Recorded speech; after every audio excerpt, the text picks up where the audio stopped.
Hello साथियों, एक बार फिर से आपका स्वागत है पीके चावत ऑनलाइन नॉलेज यूट्यूब चैनल के ऊपर। आज अपन एक टॉपिक लेकर आया हूँ, ब्रोंकाइटिस। अपना रेस्पिरेटरी सिस्टम चल रहा है, रेगुलर क्लास, साथ में एमसीक्यू भी। मैं कुछ टॉपिक, इंपॉर्टेंट टॉपिक के एमसीक्यूज भी अपन पढ़ रहे हैं साथ में। पिछला टॉपिक अपन ने एक्यूट रेस्पिरेटरी डिस्ट्रेस सिंड्रोम पढ़ा। आज अपन लोअर रेस्पिरेटरी सिंड्रोम से जो इन्फ्लामेटरी डिसऑर्डर जो है उसका पहला डिसऑर्डर अपन पढ़ेंगे, ब्रोंकाइटिस। लैरिंग्स, सबसे पहले आपका नोस, नोस के बाद फेरिंग्स, नेजोफेरिंग्स, ओरोफेरिंग्स, लैरिंगोफेरिंग्स जो पढ़ा। उसके बाद आपका आया था लैरिंग्स। लैरिंग्स के बाद जो नेक्स्ट कनेक्टिविटी आपकी जो रेस्पिरेटरी सिस्टम की होती है वो होती है ब्रोंक्योल्स, ब्रोंकाई और ब्रोंक्योल्स, टर्मिनल ब्रोंक्योल्स, ये सब चीज होते हैं। उसके नीचे क्या होता है आपका लास्ट में एलुलाई। तो अपन आज डिस्कस करेंगे ब्रोंक्योल्स के बारे में, ब्रोंकाइटिस के बारे में। होता क्या है ब्रोंकाइटिस? तो स्टार्ट करते हैं विदाउट टाइम वेस्टिंग। आज डिस्कस करते हैं ब्रोंकाइटिस। तो inflammation of membrane, mucous membrane. कौन सी membrane? Mucous membrane that lies the major bronchi and their branches is called bronchitis. अपन ने पढ़ा था जब जो पूरा ब्रोंक्यूल्स और जो रेस्पिरेटरी ट्रैक्ट है उसके अंदर क्या लाइनिंग होती है, म्यूकस मेम्ब्रेन की इनर जो लाइनिंग होती है वो कौन सी होती है? म्यूकस मेम्ब्रेन की। तो इसी म्यूकस मेम्ब्रेन में जो इन्फ्लामेशन हो रहा था उसी को अकॉर्डिंग टू जिस पोजीशन पे इन्फ्लामेशन हो रहा था उस पोजीशन को उसी के नाम से जाना जा रहा था। जैसे लेरिंग्स के अंदर था तो लेरिंजाइटिस बोल रहे थे, साइनस के अंदर म्यूकस मेम्ब्रेन में था तो साइनोसाइटिस बोल रहे थे।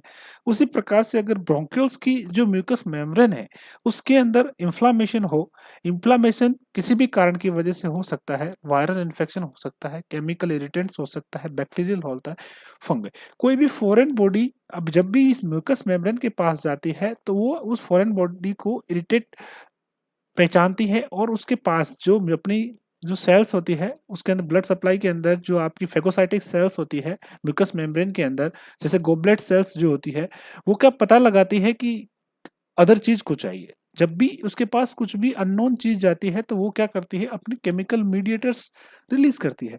तो यहाँ पे भी आपका जो ब्रोंकाइटिस है, यहाँ पे भी जैसे ही कोई फॉरेन मटेरियल्स उस म्यूकस मेम्ब्रेन मेम्ब्रेन के पास जाता है तो वो क्या हिस्टामिन सीक्रेट करते हैं और ये हिस्टामिन ही आपका रेस्पॉन्सिबल होता है इन्फ्लामेटरी रिएक्शन के लिए।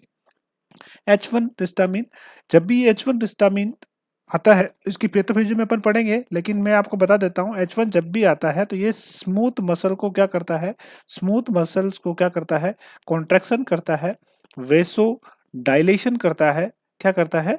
वेसो डायलेशन करता है और कैपिलरी परमिएबिलिटी को क्या करता है, इंक्रीज करता है। ये तीन इसके मेन काम है। जब भी ये चीज होगा तब भी इसमें म्यूकस सिक्रेशन इंक्रीज होगा, इंफ्लामेटरी रेस्पॉन्स यहाँ पे देखने को मिलेगा।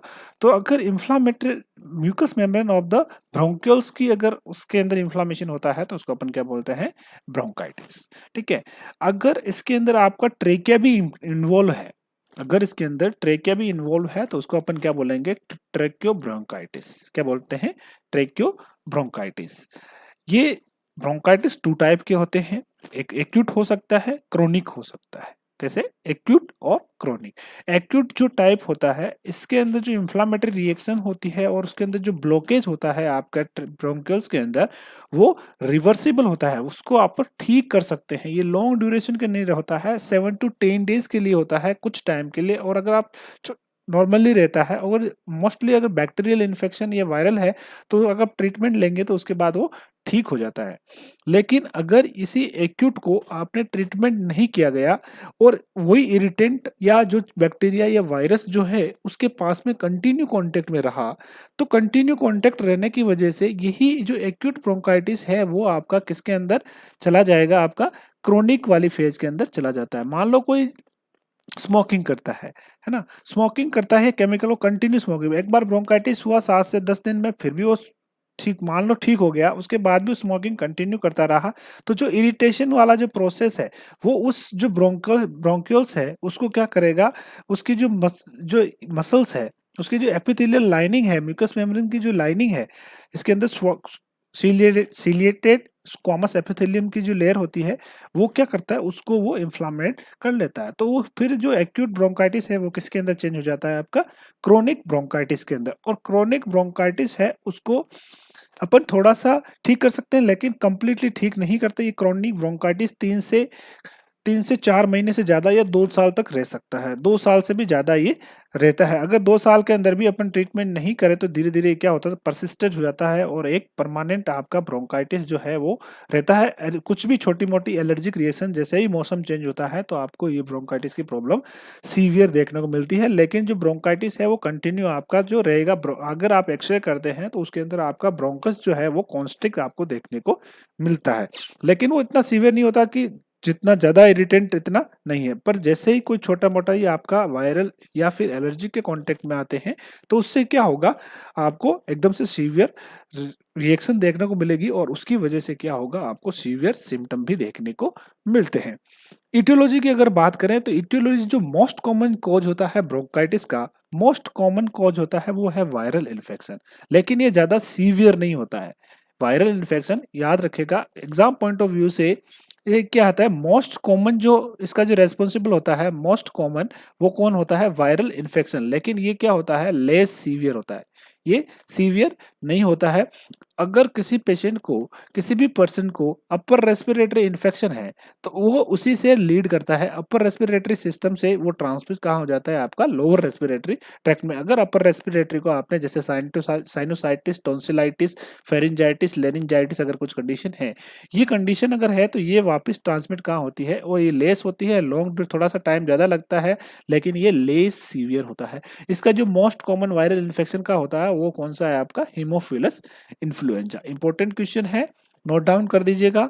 Haemophilus influenza most common cause होता है आपका इटियोलॉजी का, लेकिन ये लेस सीवियर होता है।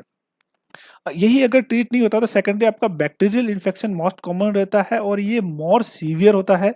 अगर ये होता है तो ये कैसा होगा, मोर सीवियर सीवियर होगा। और इसका जो पॉजिटिव एजेंट होगा वो जो मोस्ट कॉमनली कौन सा होता है, स्टेप्टोकोकस निमोनी। कौन सा होता है, स्टेप्टोकोकस निमोनी या माइकोप्लाज्मा निमोनिया।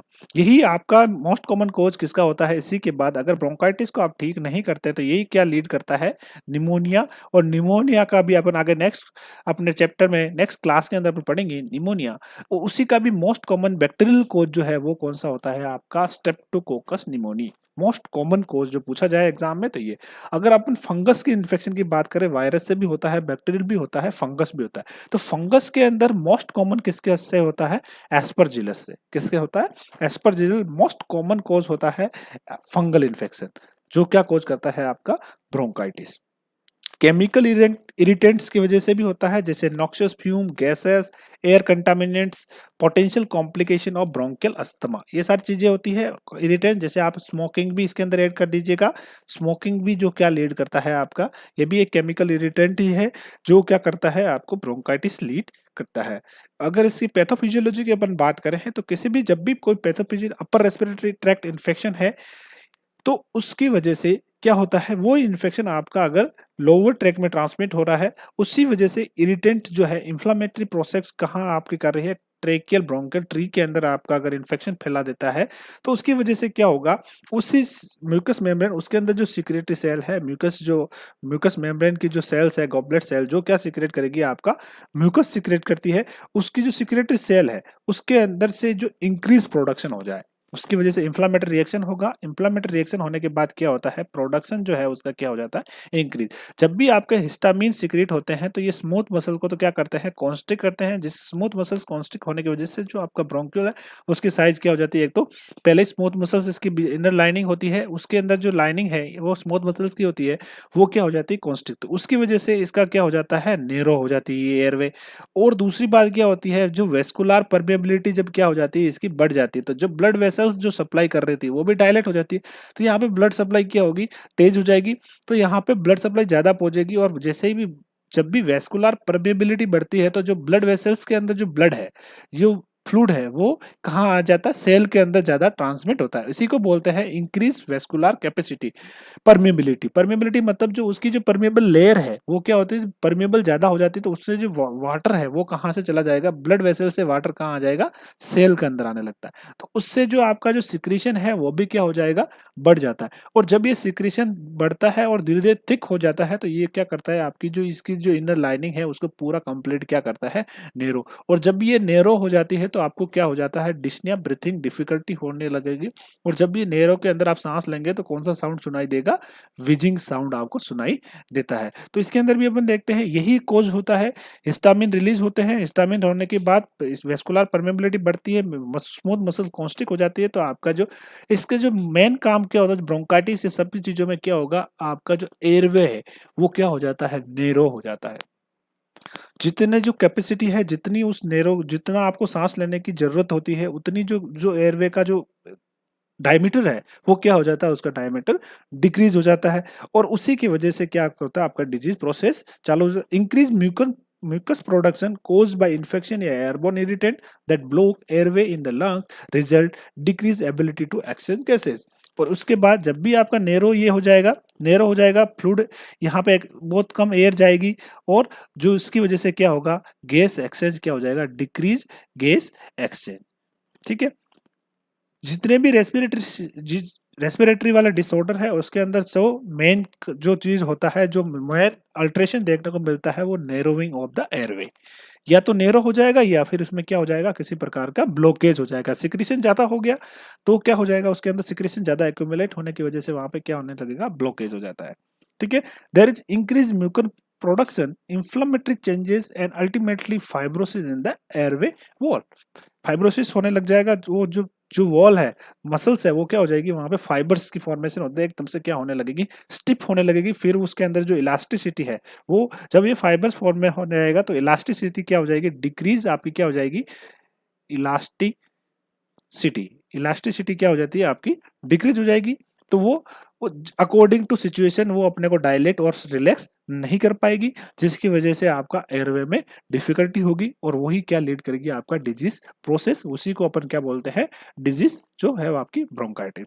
एक्यूट तो अपन देख लिया। क्रोनिक में क्या होता है, जब आप स्मोकिंग करते हैं कंटिन्यूअसली जो स्मोकिंग है, अगर आप उसने स्टॉप नहीं किया तो आपको क्रोनिक ब्रोंकाइटिस क्या लीड करता है, वो क्या करेगा, पूरा फाइबर्स फॉर्मेशन हो जाएगा और वो क्या करेगा, आपके एयरवे में एक ऑब्स्ट्रक्शन कोज करेगा।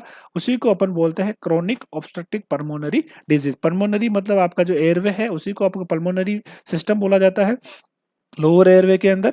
और उसी के अंदर अगर ब्लॉकेज हो जाता है तो उसी को अपन बोलते हैं सीओपीडी। जो अपन पढ़ते हैं सीओपीडी, अपन ये भी एक डिसऑर्डर पढ़ेंगे। जो क्रोनिक ब्रोंकाइटिस अगर नॉन ट्रीटेबल है, उसको ट्रीट नहीं किया जा सकता है, तो it can lead to chronic obstructive pulmonary disease which is often link to smoking and has progressive pattern. इसमें इसका जो मेन कोज होता है वो क्या होता है, आपका स्मोकिंग। स्मोकिंग इसको क्या करता है, इसका जो रिस्क फैक्टर है वो क्या है, आपका स्मोकिंग होता है। इसके बाद क्या होगा, जब आपका एयरवे ब्लॉक हो जाएगा तो shortness of breath initially present only with exertion and eventually is prevent even at rest. जब आप रेस्ट करेंगे तब भी क्या होगा, आपका शॉर्टनेस ऑफ ब्रीथ यहाँ पे देखने को मिलेगा। Patient with chronic bronchitis often develop right sided heart failure and peripheral और डिपेंडेंट एडिमा। इसमें क्या होता है, जब आपका एयरवे ब्लॉकेज होने लगेगा तो क्या करेगा, ब्लॉकेज एयरवे पूरा जो ब्लॉकेज हो गया तो जो राइट साइड के हार्ट से जो ब्लड आपका कहाँ आता है, राइट साइड का आपके लंग्स के अंदर। जब ये पूरा एयरवे आपका ब्लॉक हो जाएगा, उस गैस एक्सचेंज का इसके अंदर जो क्या होगा, प्रेशर इंक्रीज हो जाएगा। और जब ये प्रेशर लंग्स के अंदर आपका प्रेशर क्या होगा, इंक्रीज होगा। ठीक है, इंक्रीज होगा तो ये प्रेशर किसके ऊपर डालेगा, जो राइट साइड के हार्ट से ब्लड आ रहा था पल्मोनरी वेन के थ्रू, उस पर भी प्रेशर डालेगा। उसकी वजह से क्या होगा, यहाँ पे पल्मोनरी कंजेशन होने लगेगा। और पल्मोनरी कंजेशन जब होगा तो ये क्या लीड करेगा, आपका राइट साइडेड हार्ट फेलियर। अगर ये क्रोनिक ब्रोंकाइटिस बहुत सीवियर हो गया, ब्लॉकेज ज्यादा हो गया, आपका लंग्स पूरा लंग्स की साइज है वो क्या हो गई है, स्टिफ हो रही है। स्टिफ होने की वजह से आपका जो लंग्स की साइज है वो क्या हो जाती है, यहाँ पे लंग्स की जो साइज है वो क्या हो जाती है, डिक्रीज हो जाती है, लंग्स की साइज क्या हो जाएगी, डिक्रीज। उसकी वजह से आपका जो फ्लूइड तो उतने ही अमाउंट में जा रहा है, तो उस फ्लूइड के ऊपर प्रेशर ज़्यादा होगा, प्रेशर ज़्यादा होगा तो पल्मोनरी वेन के अंदर क्या होगा, कंजेशन होगा, और वो कंजेशन ही क्या लीड करेगा, आपका right sided heart failure. Patient will have acute exacerbations of chronic bronchitis, उसको क्या होगा, एक्जर्बेस्ट होगा, पेशेंट बहुत ज्यादा जल्दी जल्दी थकने लगेगा, इस तरह की आपको कंडीशन देखने को मिलेगी। साइन एंड सिम्टम में अगर बात करें तो इनिशियली में जो साइन एंड सिम्टम होते हैं एक्यूट ब्रोंकाइटिस के, जो नॉर्मल जो इन्फेक्शन के साइन होते हैं उसी तरह से देखने को मिलेगा, फीवर, चील malice, headache, dry, irritant and non productive कफ। जो कफ होगा नॉन प्रोडक्टिव होगा, जिसको अपन बोलते हैं सूखी खांसी। ठीक है, किस टाइप की खांसी होगी, सूखी खांसी जो आती है वो सूखी होगी, उसके अंदर किसी प्रकार का स्पुटम नहीं देखने को मिलेगा। कफ और स्पुटम में क्या, कफ जो आप रिफ्लेक्टिव जो रिफ्लेक्स है, कफ क्या है, एक प्रोटेक्टिव रिफ्लेक्स है, प्रोटेक्टिव रिफ्लेक्स है, उसको अपन क्या बोलते हैं, कफ। और जो उसके साथ अगर कुछ भी सिक्रीशन निकलता है उसको बोलते हैं अपन स्पुटम। कफ स्पुटम नहीं, कफ मीन्स क्या होता है, प्रोटेक्टिव रिफ्लेक्स होता है, जिसकी वजह से जो आवाज आती है वो, और उसके अंदर जो सिक्रीशन अगर आता है तो उसको अपन बोलते हैं स्पुटम। ठीक है, तो यही नॉन प्रोडक्टिव होगा, उसके अंदर ज्यादा आपको स्पुटम देखने को नहीं मिलेगा। जो ज्यादा ऐसे पेशेंट जो ब्रोंकाइटिस, क्रॉनिक ब्रोंकाइटिस वाले होते हैं, उनको खांसी होती है, उसके अंदर एक लेटर साइन जो होता है म्यूकोपुल, जब ये इनिशियली में क्या रहेगा, नॉन प्रोडक्टिव होगा, और ये लेटर में क्या हो जाएगा, आपको कफ उसके अंदर देखने को मिलेगा। मुको कफ के साथ क्या होगा, म्यूकोप्लुरेंट स्पुटम होगा, मतलब जो इसका जो कलर होगा ब्लड स्टेन होगा। कौन सा होगा, ब्लड स्टेन के टाइप का आपको देखने को मिलेगा, थोड़ा सा लाइट ऑरेंज या रेड कलर का आपको इसके अंदर स्पुटम देखने को मिलेगा। If airway mucus become irritant with severe tracheobronchitis and coughing, client experience paroxysmal attack of coughing and may report wheezing sound. Paroxysmal attack क्या होगा, कंटिन्यूअस नाइट टाइम के अंदर, नाइट के अंदर कंटिन्यूअस कफिंग के रिफ्लेक्स आएंगे। कैसे आएंगे, कंटिन्यूअस कफिंग होगी, कंटिन्यू मतलब लगातार कफ कफ फट, एक खांसी के ऊपर फटाफट खांसी आएगी, पूरा एकदम पर्सन क्या होगा, पूरा थक जाएगा, कंटिन्यू जोरदार वाली खांसी इसके अंदर देखने को। पैरोक्सिकल अटैक का मतलब होता है कि आपका जो कंटिन्यूस एक के बाद एक खांसी का आना क्या कहलाता है, आपका पैरोक्सिमल अटैक, और सीवियर फॉर्म में।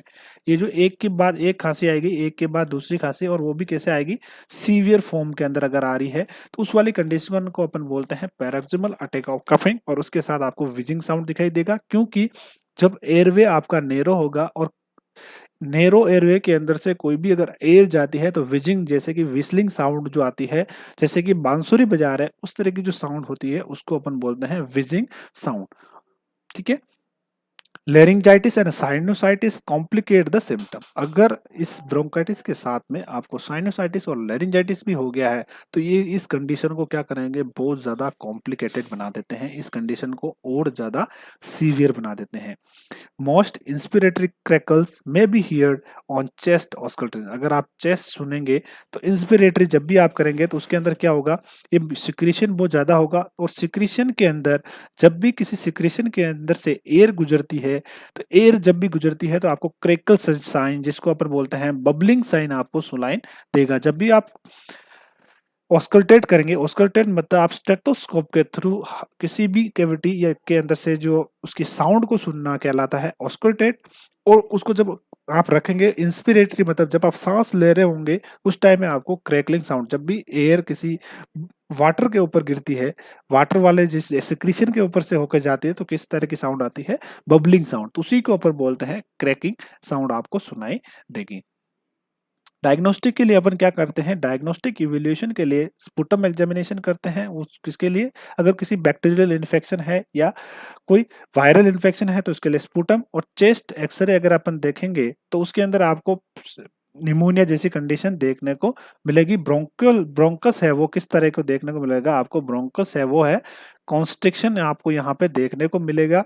और यहाँ पे एक स्पेशल चीज, जब आप पीएफटी करते हैं, पल्मोनरी फंक्शन टेस्ट करते हैं, तो यहाँ पे आपकी रेजिडुअल वॉल्यूम क्या होगी, आपकी इंक्रीज रहेगी। रेजिडुअल वॉल्यूम जो है वो क्या होगी, नॉर्मल जो आपकी रेजिडुअल वॉल्यूम होता है वो 500 से 11,000 के आसपास होती है। रेजिडुअल वॉल्यूम वो क्या रहेगी आपकी यहाँ पे इंक्रीफाइनर नहीं सॉरी 11,000 के आसपास ये क्या देगी आपकी रेजिडुअल वॉल्यूम जो कि लंग्स के अंदर परमानेंटली रहती है, वो आपकी क्या रहेगी हमेशा और ज़्यादा यहाँ पे देखने को मिलेगी।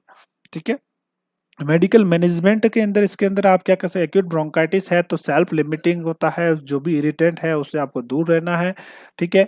और अगर उसके अकॉर्डिंग जिसमें सिम्टोमेटिक ट्रीटमेंट अपन लेते हैं, पहले अगर जैसे एंटीपायरेटिक्स जैसे फीवर है तो एंटीपायरेटिक पैरासीटामोल आपने ले लिया। एक्सपेक्टोरेंट एक्सपेक्टोरेंट वो होती है जो म्यूकस को क्या करती है बाहर निकालने का काम करती है, म्यूकस को क्या करती है बाहर निकालने का काम करती है, वो है आपके एक्सपेक्टोरेंट। एंटीटसिव मेडिसिन जो क्या करती है कफ रिफ्लेक्स को क्या करती है, कफ रिफ्लेक्स को ये क्या करती है स्टॉप करती है, कफ रिफ्लेक्स को स्टॉप करती है, कफ रिफ्लेक्स को क्या करती है ये स्टॉप करती है।